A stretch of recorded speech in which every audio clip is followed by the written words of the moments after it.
Number 10, mistreating staff. Leading up to the Oprah interview, the Times reported accusations that Meghan mistreated her palace aides and staff prior to the 2020 exit. While Meghan denied the allegations, noting in a statement to Us in March 2021 that she was saddened by the latest attack on her character. The palace revealed they were investigating the claims. We are clearly very concerned about allegations in the Times following claims made by former staff of the Duke and Duchess of Sussex.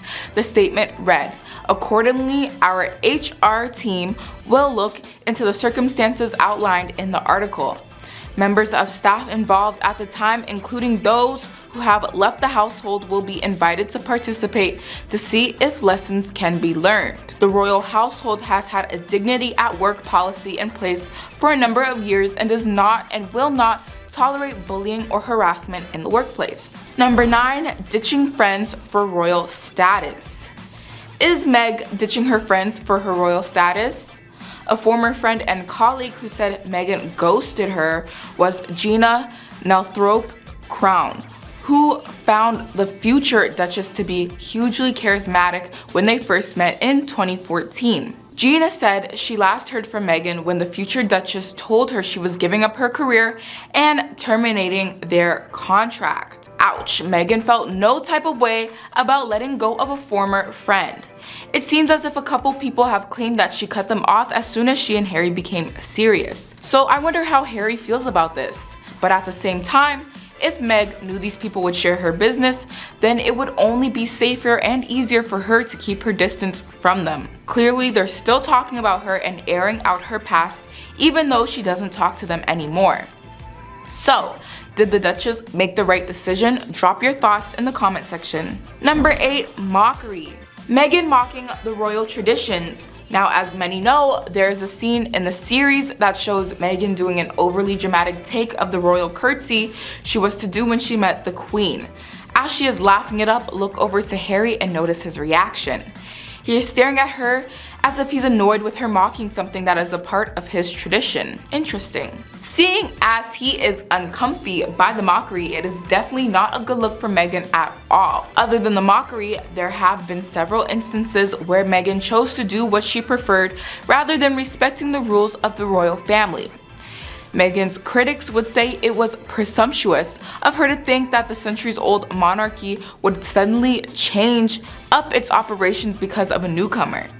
Meghan is not known to be someone who was going to change herself just to please the people around her. There was a combo where Meghan had to be reminded that she and Harry were not as high on the royal hierarchy as William and Kate Middleton, because Harry is only 6th in line to the throne, while William one day will become king. Number 7, not on good terms with the in-laws.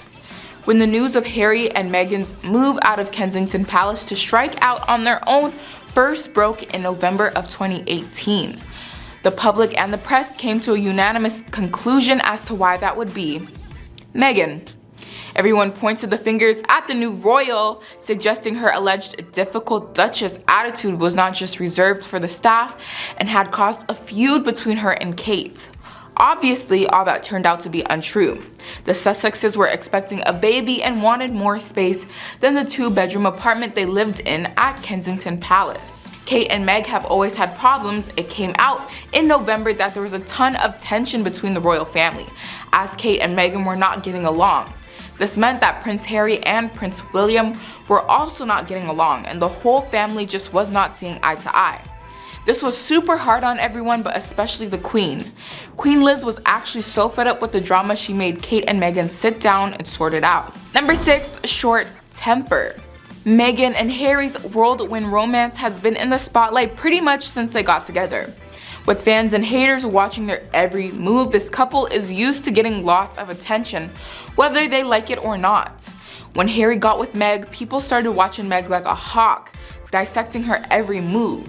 And naturally, when you're part of the royals, people are going to be more inclined to know what you're like. As someone part of the royal family, displaying strong emotions is not necessarily expected, especially in a public setting.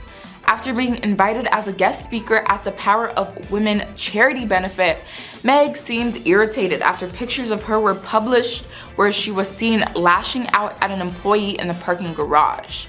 Pics published in the Daily Mail show her looking pretty ticked off while pointing directly at someone. Some believe she was scolding one of her employees, while others say she was letting a parking attendant have it. As a royal, I think Meghan should have been more mindful of her position and the amount of eyes on her. But hey, there's always more to a story, right? And it's hard to figure out with pictures out of context. Number 5. Oprah interview. After the famous Oprah interview dropped back in 2021, the couple has been accused of prolific lying, with lies being told about racism amongst other things. People just can't help but wonder what is the truth and what is being exaggerated. After getting an award for heroism, royal expert Angela Levin has spoken about how they did not deserve it because of the things that were said in the interview. If you have not watched the interview, there have been endless criticism on many things that have happened throughout the interview, from questionable body language to overdramatic recalls of personal situations. She brought up how she hasn't gotten any help with her mental health, which many are also quick to call out by saying that was fake news. The question really is, why would Meghan lie about that? Or is it just easier for people to think that she's lying since they already don't like her? Let me know what you think. Taking over the number 4 spot, playing victim. Prince Harry's newly formed and deeply damaging anti-royal beliefs are being peddled by Meghan Markle, according to some people, including royal author Tom Bauer, who said this while speaking to American journalist Megyn Kelly. He started by branding the American very clever and added, "Don't think for a moment that she's not convincing quite a lot of people that somehow she was thrown to the wolves." Of course, that's completely untrue. In the first 3 episodes, Harry comes out and says there's the leaking of stories, meaning by the palace, and also the planting of stories. And he is getting ready to say in these next 3 episodes that the palace and its staffers or whatever were planting negative stories on him and her. If we look objectively at the couple since breaking away from the royal family, who has gotten the better end of the deal, Meghan Markle is living in Los Angeles, pitching Hollywood decision makers, voicing Disney Plus documentaries, and positioning herself as a woke cultural voice. Prince Harry has given his family the cold shoulder, cutting ties with his grandmother, father, and brother. He's reportedly been depressed and feeling down. The high point might have been when he was filmed reading Thomas the Tank Engine. It doesn't take a genius to figure out who's benefiting.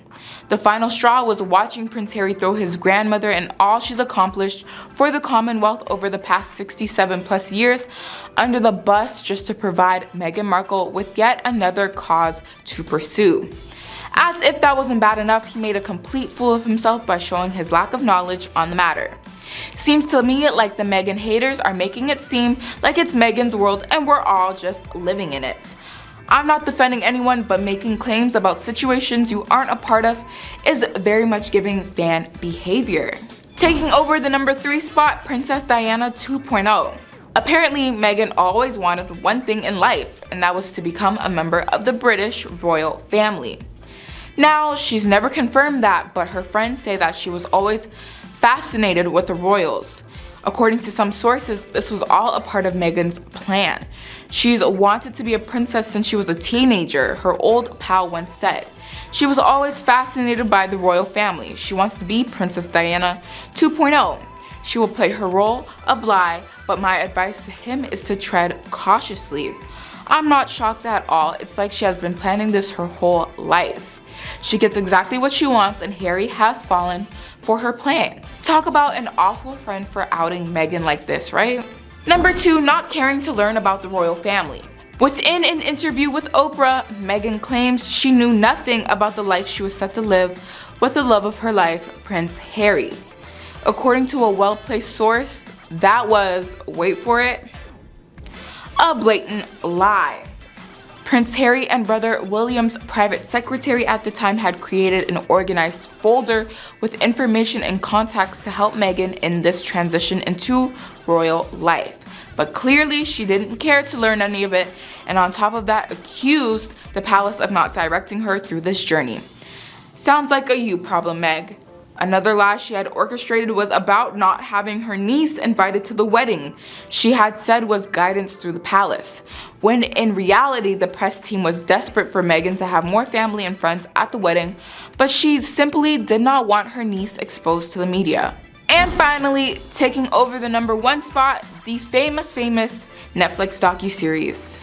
We have all seen or at least heard about the 6-part Netflix docuseries Harry and Meghan, and let me tell you the tea on these two, especially Meg, it is hotter than ever.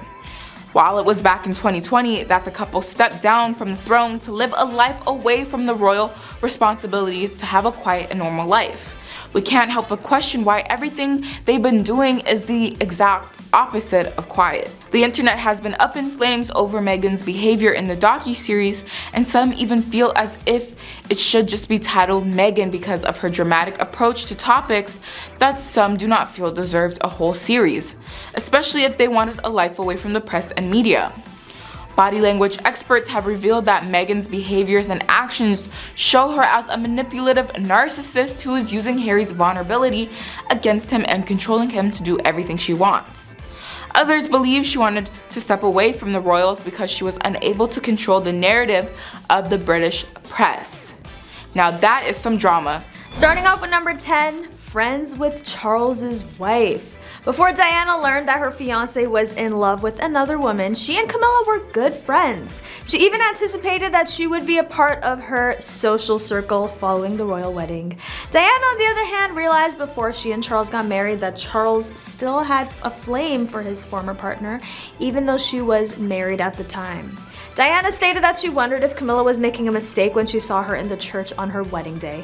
As a result, as I was walking down the aisle, Camilla in her pale gray pillbox hat and her son Tom standing on a chair caught my eye.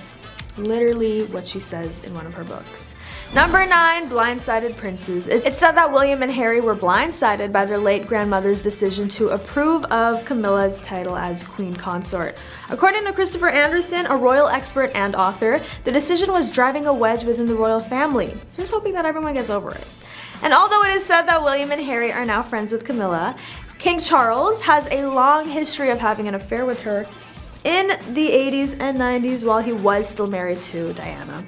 In the end, Charles and Diana split up and eventually he tied the knot with Camilla in 2005. According to Anderson, who spoke with the publication, she was begrudgingly letting him do this, and one of the key elements was he promised Camilla would never be called queen consort. He says the late queen was skeptical about Camilla when she married Charles, and the circumstances were certainly challenging. However, through her dedication and loyalty to the firm, she was more than proved to her. Late queen was skeptical about Camilla when she married Charles, and the circumstances were certainly challenging. Number 8, the Queen and Camilla. Many of us know the Queen to be a small woman with colorful clothing and great hats, but she clearly knew how to stand her ground. By doing so, she helped to create a very awkward scenario with Camilla in December of 2020. As noted by Express, Camilla joined the Queen, then Prince Charles and other senior royals in one of their first public appearances together since the coronavirus shutdown. To the untrained eye, the event, at which people socially distanced, looked pretty normal, but body language expert Judy James explained that there was a lot of unspoken tension between the monarch and Camilla. According to James, Camilla stood in a very awkward stance, which was only heightened by the Queen's apparent confidence. James also noted that Queen Elizabeth spoke to the band that was playing, as well as her family members, with one exception. The Queen actively chatted to the band, engaging Charles in the conversation, while Camilla stands back slightly, with her rigidly placed arms suggesting an air of tension or awkwardness. Wonder what was going on behind the scenes after the event ended. On to number 7, still unwelcome in the family. Camilla was very direct about how William's children were with her. William made it clear that Camilla is the wife of his father, but not a step-grandmother to his children. The royal couple's 3 children are aware that they have 2 grandfathers, but only 1 grandmother. She went on to say William and Harry were respectively 20 and 23 when Camilla became their stepmother officially in 2005. She was more of a sociable adult that they occasionally saw at royal events. Camilla had never assumed any responsibility for the children of the Cambridges, especially considering the closeness of Catherine's parents, Carol and Michael Middleton. Number 6, King Charles is said to be on high alert regarding Camilla's drinking issues, which have gotten him into a lot of trouble. Charles has already persuaded his mother not to push him aside in favor of his son, William and Kate, and began by describing some trust issues that exist between King Charles and Camilla. Camilla was unsatisfied with the title of princess consort, which Charles had promised to her when they got married in 2005. She has always aspired to be queen, and Her Majesty did not approve until Charles allegedly pulled out his ace card, which put Charles on red alert about Queen Camilla's excessive drinking. Before coming to a conclusion, the informant also stated he knows Camilla is a loose cannon who's fallen off the wagon many times before and caused him untold embarrassment. Number 5, the tampon gate scandal. How can we talk about Camilla without bringing up the infamous scandal? As noted by The Mirror, Charles and Camilla were romantically involved for ages, and a secret recording of one of their conversations leaked.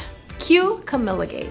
It was 1989, Charles and Diana were still married, and Camilla was still married to Andrew. And the heir to the throne and Camilla were chatting on the phone about private time they wanted to spend together. One of the snippets from the conversation was Camilla saying, "I need you all week, all the time," to which Charles replied, "I'll just live inside your trousers or something. It would be much easier." The King of England, everyone. The audio recording leaked in '93 and was published in People with the headline, "Charles and Camilla, the tape." Safe to say it was a very awkward look for those involved. Number 4, the tension-filled wedding. Charles's wedding to Camilla was full of tension. First and foremost, Queen Elizabeth refused to attend the ceremony. While she had given her formal approval for the couple to tie the knot, she did not show up at the actual wedding, making for a rather awkward turn of events. While many speculated that her lack of attendance was a sign she didn't approve of the marriage behind closed doors, it was reported that the Queen didn't attend Charles and Camilla's wedding because she is the head of the Church of England and didn't want to publicly promote divorce and remarriage. Blanca Cobb, a body language expert, told Geo News that Charles' sons William and Harry were visibly uncomfortable during the wedding, and the photos evident were visibly uncomfortable during the wedding and photos, evident to pretty much everyone. William specifically was analyzed by Cobb and described as nervous, stiff, and plastered. And it was obvious that he was feeling anxiety. As for the happy couple, it's hard to say exactly how they were impacted by all the drama, but it couldn't have been the most painless experience. Number 3, Camilla and Kate. Camilla was spotted with Kate and Queen Letizia of Spain at an event in 2019 where Kate was accused of intentionally ignoring Camilla during her conversation with Letizia, as the Duchess of Cornwall was pretty much just left in the background of a conversation between the two royals.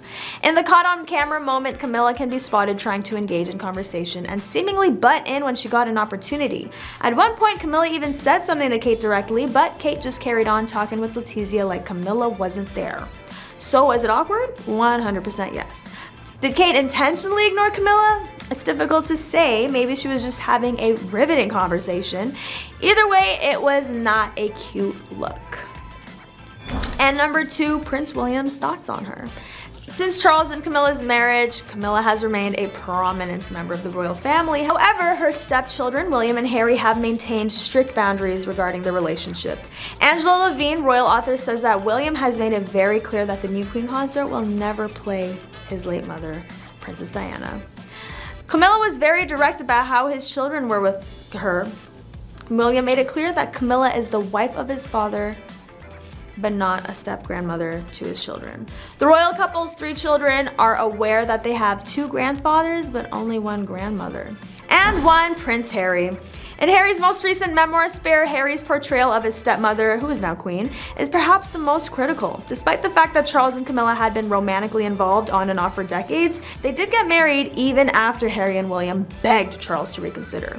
Harry hasn't even forgotten that Princess Diana referred to Camilla as the 3rd person in her marriage. Harry once said that the tabloids had portrayed her as the villain in their union. She was the 3rd person and needed to improve her appearance. The 2 brothers did not consider it necessary and thought it would do more harm than good. They still wanted their father to be happy, but they never expected them to get married. Harry stated because of the need of her to rehabilitate her image and the connection she was making within the British press, that made her dangerous. Additionally, there was a clear willingness on both sides to exchange information. Given that she was on her way to becoming queen consort and that she belonged to a family that was structured in a hierarchical manner, there were bound to be people or bodies discarded in the open. Number 10, political scandals. King Charles had been accused of attempting to influence the British government. In 2015, Charles received confidential papers on the inner workings of the British government and that even elected ministers hadn't seen. How did he manage to get his hands on these papers? I have a feeling the excuse that he was part of the monarchy is not a good enough reason, but for now, let's just say that is why, since it is undetermined. The Guardian received 27 memos dubbed the Black Spider memos because it showed that the royal prince was somehow engaged in efforts about a range of issues, from orders of military helicopters during the Iraq War to illegal fishing of the Patagonian toothfish. The controversy here is that some people believe it's normal for a royal to be involved in political affairs, while some think members of the family should stay out of politics. But what do you guys think? Let me know in the comments. Number 9, financial scandal. Another scandal for us to talk about. Charles allegedly accepted unofficial commissions from a previous Qatari prime minister for his charitable endeavors. Sounds fishy. As a supporter of homeopathy, he had earned the label of being anti-science. Yikes.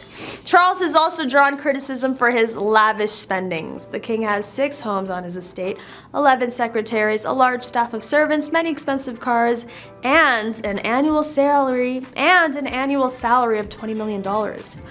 Yeah, I get that he's a king, but it's very interesting to know that not only does he have this insane annual income, but on top of that, the whole family is extremely secretive of their wealth and where exactly they get this money from. Any theories? I want to know. Any theories are welcome in the comments section. Please let me know what you guys think. Number 8, charity scandal. British police had launched an investigation with Charles's charity, the Prince's Trust, after reports of a cash for honor scheme.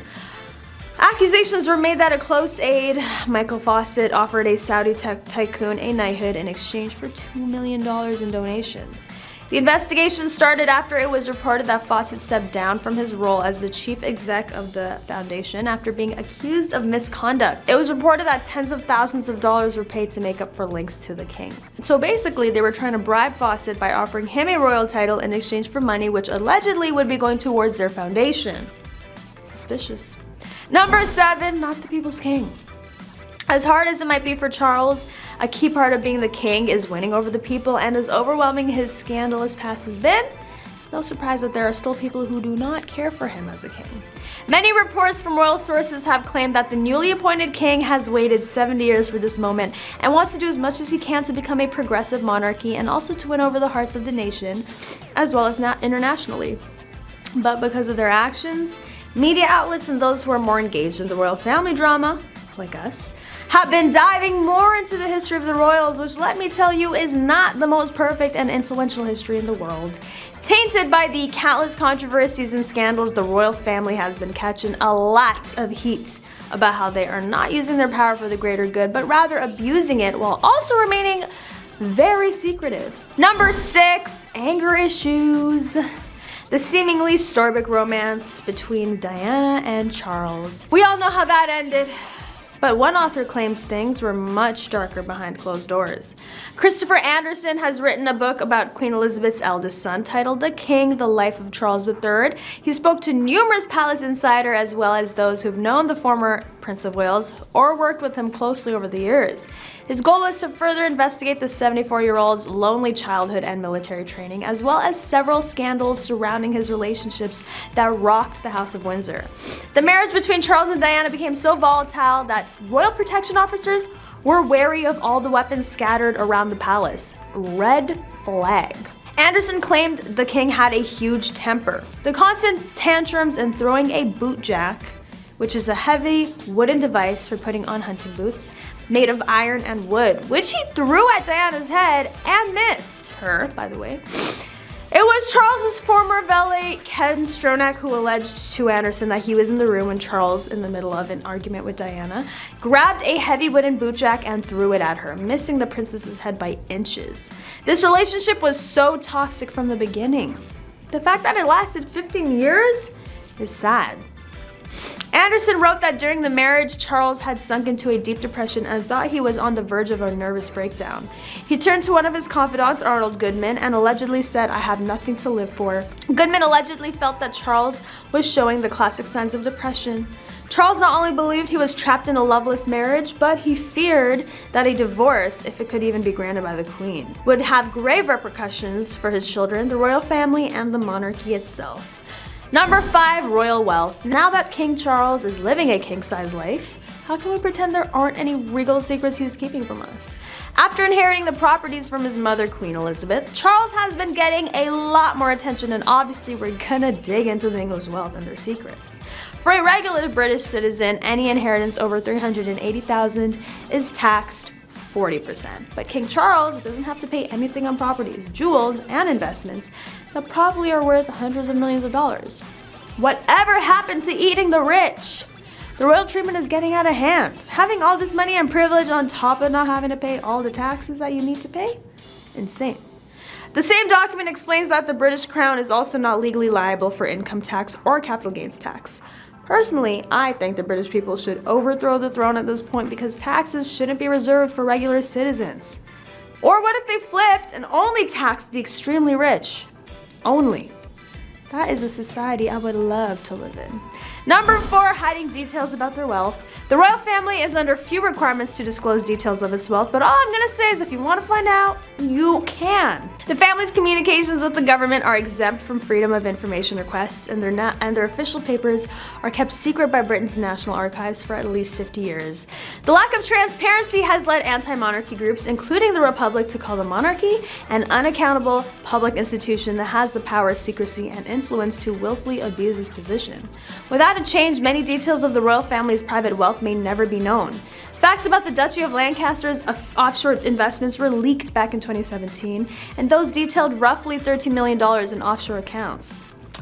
Other reports have suggested questionable foreign dealings or arrangements, including the knighthood offered to a Saudi national in response to the donation to his charitable foundation. Number 3, Princess Diana's letter. Paul, one of Diana's former butlers, said that the princess predicted her own passing in a car crash. Eerie. Apparently she was so scared 10 months before she passed that she wrote to Paul saying that there was a plot made by a member of the royal family and that her car brakes would be tampered with and she would suffer serious head injuries, and all of this would be so that the Prince of Wales could marry again. The letter she wrote read, "I'm sitting here at my desk today in October longing for someone to hug me and encourage me to keep strong and hold my head high. This particular phase in my life is the most dangerous. My husband is planning an accident in my car, brake failure, and serious head injury in order to make the path clear for him to marry." And whatever happened to this letter? They kept it in a very safe place, but will Charles ever elaborate on this super suspicious letter by Diana? Most likely not, but we would love to know the answers to this. Number 2, the royal affair. This one is no big secret. The Princess of Wales was very much aware of Charles cheating on her with Camilla. His mistress at the time was regarded as a villain long before Diana and Charles filed for divorce, and additionally she was resented up until the passing of Diana. The then Duchess of Cornwall was not specifically held accountable for Prince Diana's misfortune, but they did, however, discover a newfound hatred for her. And because of that hatred, Camilla had to hide for months. If Camilla had never gotten herself in this mess with Charles being one of the most hated royals, it would have never been something she'd have to worry about. But it makes you question, if he cheated on Diana, who knows if he's cheated on Camilla? And was able to somehow figure out how to successfully hide it from her.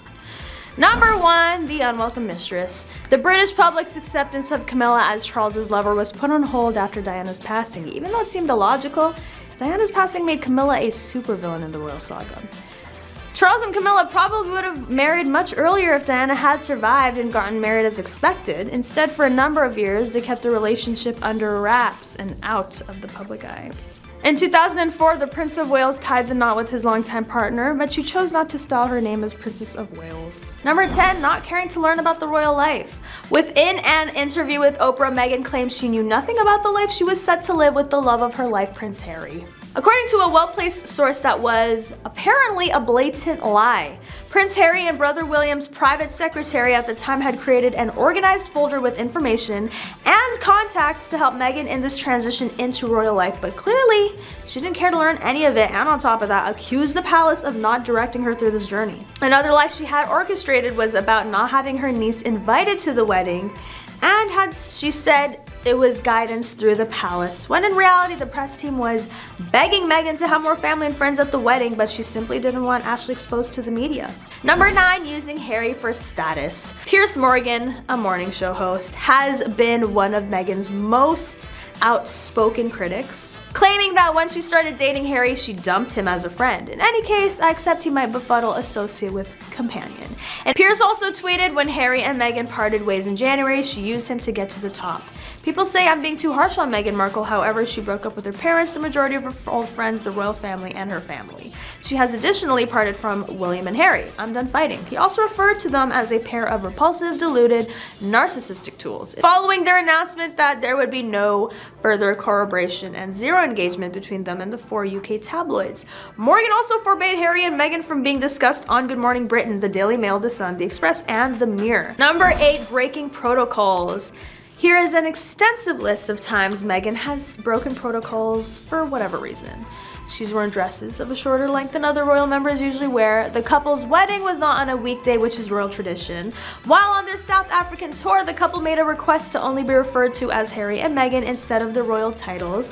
The two of them are regularly seen showing PDA, such as hugging and holding hands in photographs taken by paparazzi. She wore Dior to Archie's christening, even though the royal mother typically wears a piece by a Brit designer. The couple announced baby Archie's birth in the gram, even though traditionally the news of a royal baby is shared on a ceremonial easel outside of Buckingham Palace. It is highly unusual for a royal to do so, but she hasn't worn pantyhose more than once. And there were images of her entering the car before the Queen. Another rule part of the royal family is not to voice any political views, but of course, Meghan has done that too. As tiring as it was to list all the times Meghan has done something different than what is usually part of the royal traditions or just unofficial rules, it makes us question Meghan's efforts to fit into the royals as she's claimed to do. In an astonishing allegation, the Queen was forced to step in and pull Meghan and Harry in line after Meghan was told she couldn't wear the original tiara she'd picked out from the Queen's collection. Meghan had her heart set on this tiara with emeralds, and Prince Harry hit the roof when they were told it was impossible for her to wear it. Apparently there was a very heated exchange where the Queen spoke to Harry about Meghan not being able to have whatever she wants. She also had to remind him that Meghan gets a tiara given by her. The message from the Queen was very much that Meghan needed to think about how she speaks to staff members and be careful to follow family protocols. On to number 7, codependent couple. Despite the royal family's take, Prince Harry and Meghan Markle have attested to their seemingly fairy tale romance. In a 2018 interview with BBC, the couple sat down to talk about the origins of the relationship. However, thoughts about Harry and Meghan's possibly codependent relationship have become a trending topic on Twitter at one point, especially following the release of their docuseries Harry and Meghan. A user tweeted, in part, "They have the most unhealthy codependent relationship I've ever seen."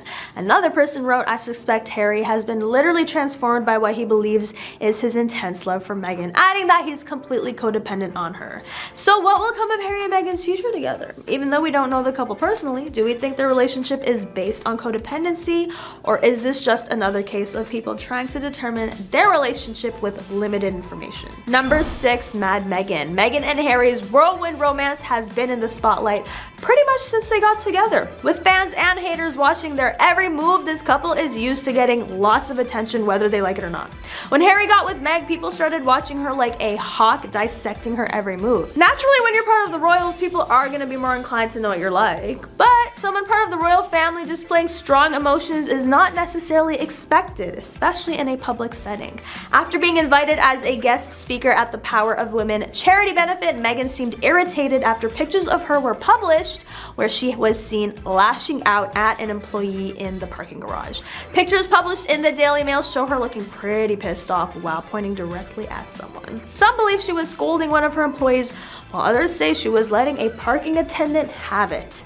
As a person, I feel like keeping your cool in inconvenient situations is pretty important, but as a royal, I think Meghan should have been more mindful of her position and the amount of eyes on her. But hey, there's always more to a story, right? And it's hard to figure it out with pictures out of context. Number 5, Mad Meghan Part 2. Meghan was accused of abrasive behavior towards staff members and diplomats, according to an explosive royal biography. Looking back at the Sussexes' visit to Sydney, Australia, where they received an amazing reception, Tom Bower wrote, Meghan was allegedly abrasive towards her 4 female staff and even towards the local British diplomats. According to another report, Meghan allegedly threw a cup of tea into the air. He continued by saying that her anger may have been partly fueled by Harry, who does check up on social media every morning to search for snide comments, which honestly sounds pretty toxic. But anyway, number 4, using Harry for money. The engagement interview between Meghan and Harry was broadcast by numerous networks worldwide. When Sky News in Britain broadcasted live, comments began to pour in, and not all of them wished the couple well. In point of fact, numerous insults were leveled against Meghan, accusing her of being in it for the money, in addition to the congratulations, racist trolling, and allegations that she was acting inappropriately during the interview. One person wrote she sees British pound signs. Another person wrote she won the lottery. She won't give a crap anymore when she has that money. According to the Daily Mail, when Meghan and Harry announced the name and details of their new foundation, they hadn't finished registering for their website, so someone else took it. Additionally, that individual registered archwellfoundation.com and redirected it to a YouTube video of Kanye West's Gold Digger. That is some drama. Number 3, Megxit. In a dramatic turn of events, it seems Megxit was not entirely Meghan's fault after all. According to royal insiders, Harry has been doing some soul searching and apparently regrets their hasty exit from the royal family. While he still stands by his wife, friends say Harry has started to realize the magnitude of his decision and how much he has given up. His military titles, the ability to represent the Queen, the ability to represent the monarch, and even his relationship with William have all been affected. Some wonder if this means trouble in paradise for the Sussexes, or if Harry is simply grappling with the drastic changes in his life. Either way, it seems Megxit may not have been the liberation that Harry first thought, as he continues to chafe under the disapproving gaze of his family and subjects. Perhaps every marriage has its growing pains, even for runaway princes and their duchesses. Number 2, she doesn't get along with his family.